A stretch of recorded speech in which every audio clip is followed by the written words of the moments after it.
Welcome to the debate. Our focus today is on the evolution of racial control in the American South after the Civil War.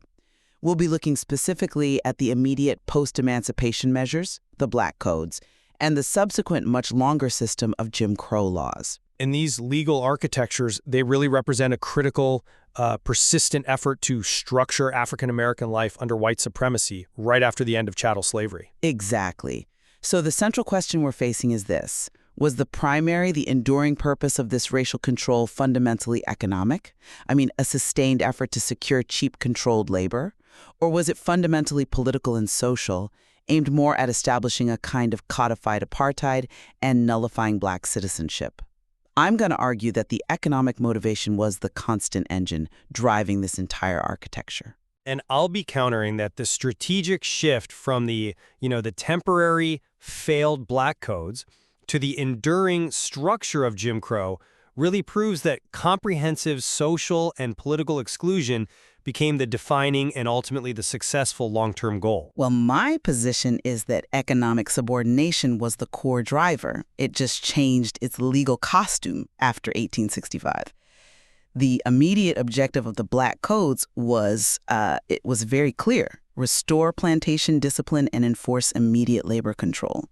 And we see this borne out in the statutes themselves, particularly the widespread punitive application of vagrancy laws. Unemployed free people could be arrested, fined, and then, hired out for labor if they couldn't pay.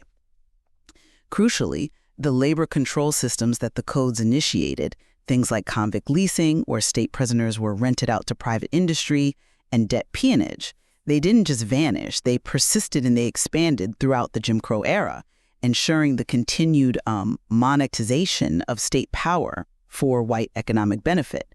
So that long-term demand for cheap, controlled labor remained consistent. It just adapted the legal framework when it had to. I understand the emphasis on continuity there with the labor practices, but I think we have to look at why the Black Codes failed so quickly. I mean, they were almost immediately nullified by Congress and the 14th Amendment, because that overt economic bondage, it was just politically unsustainable at the federal level.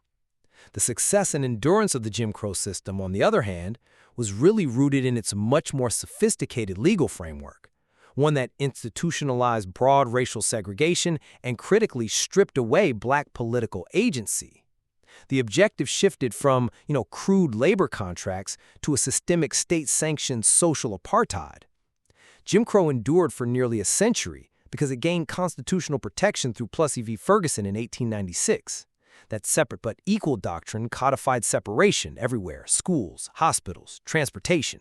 This move prioritized the systemic removal of political power through things like poll taxes and literacy tests.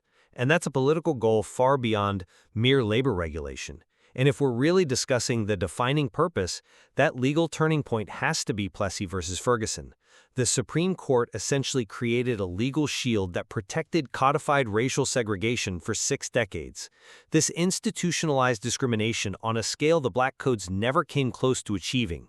And when you look at the evidence, the systematic disinvestment is just staggering. For example, in 1930s Florida, white school property values were over $70 million. For African-American schools, it was less than $5 million. That level of resource starvation is about asserting total white supremacy in the social and political sphere, legally defined. It's not just about controlling who picks the cotton. Right, I see that. And I agree that Plessy was absolutely the legal turning point. But I'd say that ruling only provided the architecture for the economic goal to continue unimpeded. I would frame it this way. The economic motive remained the foundation, and Plessy simply legitimized the legal apparatus used to protect it. The crude labor controls of the codes simply mutated into these insidious systems of sharecropping and the expansion of convict leasing, which the historian Douglas Blackmon called, slavery by another name. And you can't overlook the continuity here. The vagrancy laws, that core labor tool of the Black Codes, they just continued under Jim Crow. They were used to force Black men, often arrested on minor or trumped-up charges, right back into debt servitude. The fact that the state allowed this massive systemic disinvestment in schools is also economic. It ensures a politically and economically dependent population, which is necessary for that low-wage labor system to function. And that really leads us to the distinction between the two systems. I'm not convinced that Jim Crow's success proves the primary motive shifted entirely. I think the prompt federal nullification of the Black Codes actually proves the economic focus was too overt, and because of that, it was politically unsustainable in 1867. When that failed, the South developed Jim Crow, which was strategically framed around separate but equal to survive federal scrutiny. But its purpose remained the same, to maintain the racial hierarchy that was essential for economic exploitation.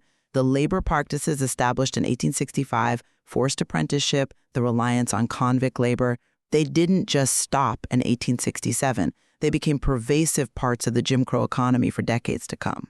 Well, complexity often requires multiple perspectives to fully appreciate it. The Black Codes were a short-term, failed attempt at really immediate labor replacement. Jim Crow was long-lasting, nearly a century, precisely because its primary mechanism was political and social nullification.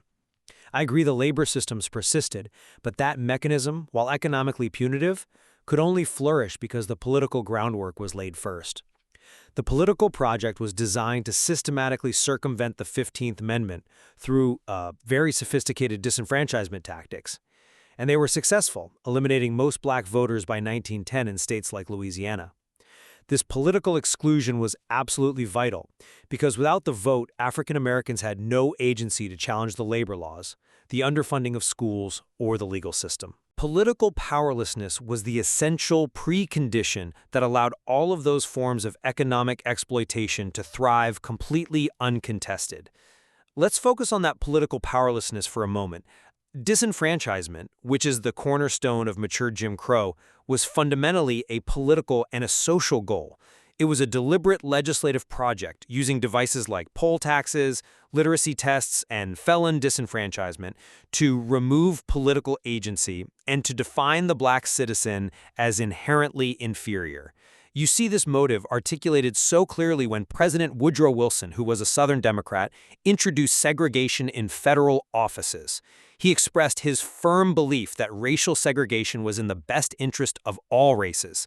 Now, that is a declaration of social and political supremacy, completely separate from the immediate demands of the cotton fields. That's a compelling point regarding the Declaration of Supremacy. But disenfranchisement serves a profound economic interest as well.